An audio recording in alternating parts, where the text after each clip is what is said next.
let's talk about a chapter of India's fight for freedom that, often gets overlooked. While we all know about Gandhi and nonviolence, there was another major leader, Subhash Chandra Bose, who went a completely different way. He believed that freedom wasn't something you ask for, it's something you seize, even if that meant teaming up with the Axis powers during World War II to raise an army against the British. I mean, that's a question that echoes through all of history, right? Is it through peaceful protest and moral high ground, or is it through armed conflict? This was the exact debate at the heart of India's independence movement, and it's absolutely central to understanding the complicated and fascinating figure of Subhash Chandra Bose. So for years, you basically had these two main camps within the Indian freedom movement.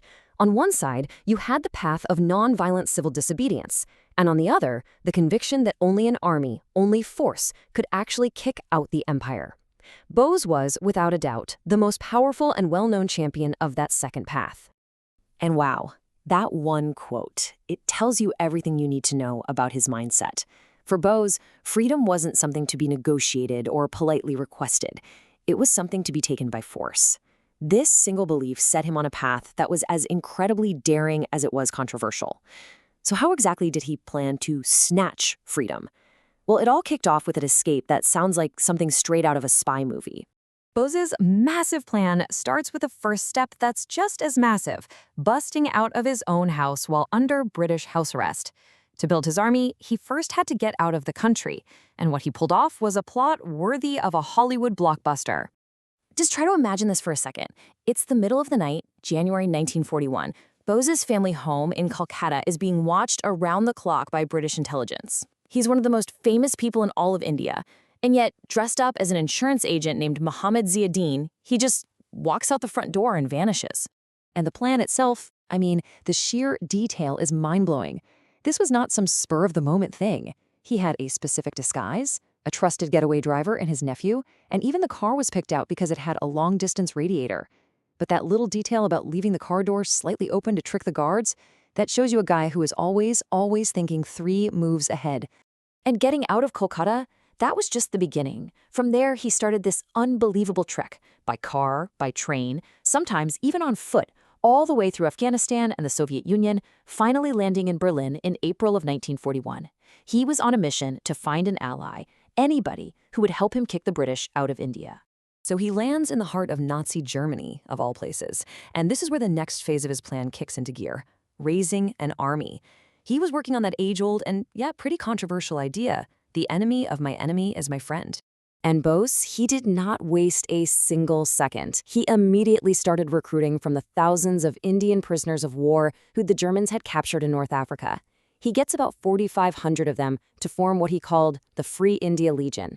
And at the same time, he sets up Azad Hind Radio, a powerful propaganda station broadcasting his revolutionary message all the way back to India.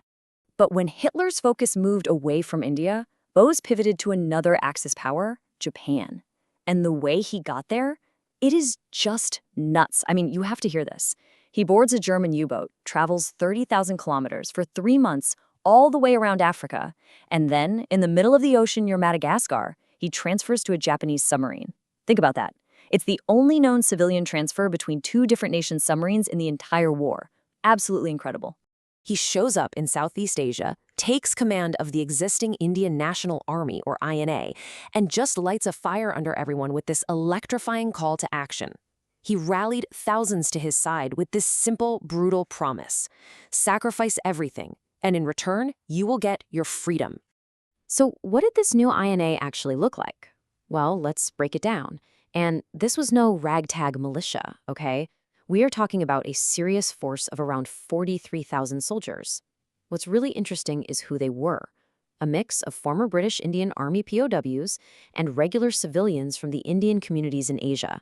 And get this, look at the names of the brigades. Gandhi, Nehru, Azad. He's naming them after his political rivals. What a savvy move, right? He's basically saying, this isn't about me. This is about all of India.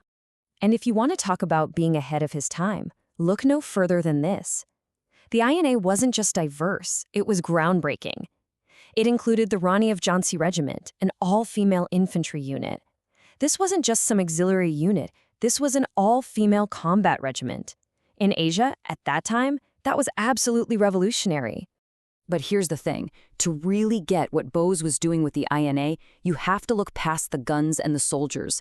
His true genius was in the psychological game he was playing against the entire British Empire. Okay, so this is so important to understand. Bose was fighting a war of ideas. He did something brilliant. He blended the German concept of an ideological war, attacking the enemy's belief in their own cause, with the ancient Indian idea of a dharma yuddha, which is like a holy or righteous war. So in his telling, this wasn't just a political fight, it was a moral crusade. And his psychological operations had 3 crystal clear objectives. 1, tear down the idea that the British had any right to be there in the first place. 2, and this was the big one, convince soldiers in the British Indian Army, the very foundation of British power, to flip. And 3, build this massive wave of popular support for the INA back home in India. So how'd they do it? Well, yeah, there were the constant radio broadcasts from Azad Hind radio, but they also did something way more clever. The INA had spies and intelligence files on individual British Indian officers, their backgrounds, their personal beefs, their family issues, and they used that to make these super personalized appeals, offering them a way to switch sides without losing their honor. And this same strategic thinking went into recruitment. It wasn't just one message for everyone. No way. In Punjab, he talked about Sikh military pride and their grievances. In Bengal, he went after the educated folks for their technical and admin skills. For the Tamil workers in Malaya, he tapped into their economic struggles. It was this incredibly smart, tailored approach for every single community he wanted to bring on board. All right, so the INA, fighting alongside the Japanese, finally launches their attack on India through Burma. They fought like lions, but ultimately, the military campaign, it didn't succeed. But wait, the story does not end there. In fact, you could say the INA's greatest victory was still to come. And they did have this incredible symbolic moment. On April 14th, 1944, they actually raised the flag of a free India on Indian soil in a town called Moirang. For the first time in centuries, an Indian army was flying a free Indian flag on home turf. But that high was followed by a devastating loss at the Battle of Imphal, which led to a brutal long retreat. So from a purely military point of view, they lost. But that brings up a really important question, right? Is winning on the battlefield the only way to measure success? Or did the INA pull off something much, much bigger?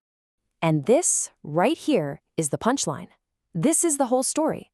The INA's true victory wasn't military, it was psychological. The entire British Empire in India rested on one thing: the loyalty of the hundreds of thousands of Indian soldiers in its army. That was the bedrock. And by inspiring thousands of them to switch sides and fight against the crown, Bose and the INA completely shattered that myth of unbreakable loyalty. For the British, it was a terrifying wake-up call. If they couldn't trust their own army anymore, the game was over. So how do we remember him? A brilliant strategist who waged a sophisticated war of ideas? A controversial collaborator who allied with fascist powers? Or a visionary who saw that India's freedom would ultimately have to be won by Indians in uniform? The debate still rages on, but one thing is for sure. His indelible impact on India's path to independence is something you just can't deny.